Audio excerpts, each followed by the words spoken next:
franchement, se déplacer à Bangkok aux heures de pointe, c'est pas une mince affaire. Ah ça, non, c'est un vrai casse-tête.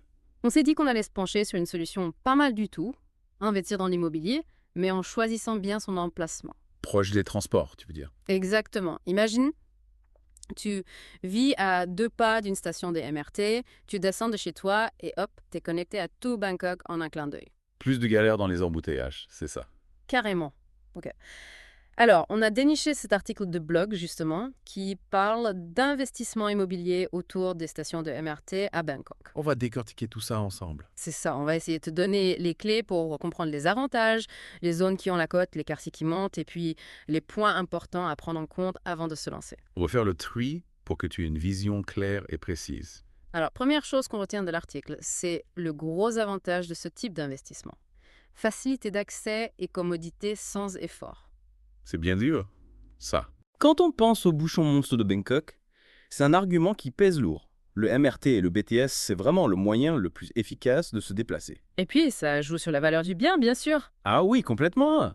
L'article mentionne que les prix des biens proches des stations peuvent être 20 à 30% plus chers que ceux qui sont plus éloignés. Les gens sont prêts à payer pour ce confort, c'est logique. Et ça crée aussi une forte demande locative. Clairement. Que ce soit les jeunes actifs, les étudiants, les expatriés, tout le monde cherche à être bien placé. Du coup, ça peut générer des revenus locatifs constants et intéressants. Sans parler du gain de temps au quotidien et de l'impact positif sur la qualité de vie. C'est vrai, moins de temps dans les transports, c'est plus de temps pour profiter de la vie. Parlons un peu des quartiers qui sont intéressants pour investir. L'article en met quelques-uns en avant. On commence par Sukhumvit, un grand classique. Un quartier animé, plein de boutiques, de restos, très bien desservi par le BTS. Il plaît autant aux expats qu'aux locaux, ça garantit une bonne demande locative. Ensuite, on a Silom et Saturn, le cœur du business à Bangkok. Plein de bureaux, idéal pour louer aux cadres qui veulent être proches de leur travail. Les prix peuvent être un peu plus élevés, mais le rendement locatif est souvent au rendez-vous.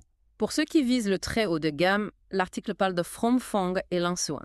Là, on est sur du luxe, des condos de standing, des boutiques chics, des restos gastronomiques. Investissement conséquent, mais fort potentiel de rendement. On passe au quartier émergent, ce qui offre un potentiel de croissance intéressant. Avec des prix d'entrée plus abordables, c'est ça. Exactement.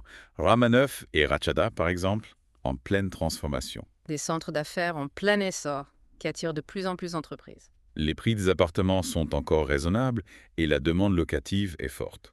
Il y a aussi les développements au bord du fleuve, Charoen-Nakhon et Khon Siamen, des projets immobiliers de luxe avec vue imprenable. On mise sur l'attrait du fleuve et le développement de ces zones. Potentiel d'appréciation du capital important. Et puis, on a Hari, un quartier branché qui séduit les jeunes actifs. Plein de cafés, de restos sympas, une ambiance un peu bohème. Les prix montent, mais restent intéressants par rapport aux quartiers plus centraux. L'article mentionne aussi des projets neufs à surveiller, notamment Scope Langswan. Un projet très haut de gamme qui vise une clientèle fortunée. The Whiteley à Sukhumvit 39, un projet plus intimiste, très bien situé. Et Duzi Residence Riverside, qui mise sur le prestige de la marque Duzi Thani. Des projets intéressants pour ceux qui cherchent à investir sur plan. Mais attention, il faut toujours bien se renseigner sur le promoteur avant de se lancer. Parlons maintenant du marché locatif. C'est important de comprendre ce que recherchent les locataires. La proximité des transports en commun, c'est primordial. Les appartements spacieux, avec 1 ou 2 chambres, ont aussi la cote. Le télétravail a changé les habitudes. Les gens ont besoin de plus d'espace. Et puis, la possibilité d'avoir un animal de compagnie est un vrai plus. Il faut être attentif à ces tendances pour maximiser ses chances de louer son bien.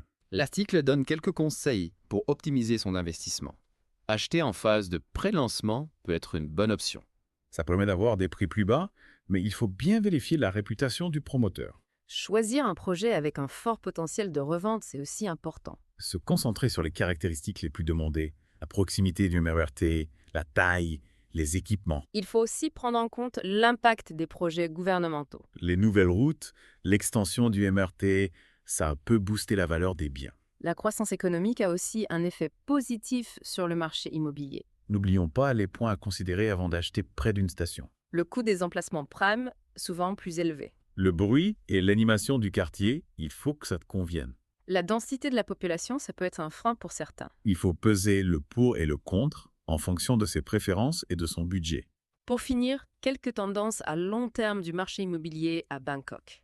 Les biens proches des transports ont tendance à s'apprécier plus vite que les autres. Les acheteurs recherchent des logements plus grands, avec des espaces de travail et des équipements. Le marché locatif est influencé par la présence des expatriés. L'investissement immobilier, c'est un pari sur le long terme. À Bangkok, la tendance est à la hausse.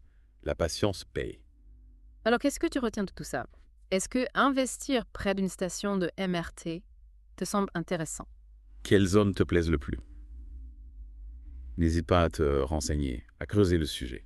En tout cas, on espère que ce tour d'horizon t'a donné des pistes pour te lancer dans l'immobilier à Bangkok. Prends le temps de bien réfléchir à tes objectifs et fais les bons choix. On te souhaite de faire de bonnes affaires. À bientôt pour un nouveau Deep Dive.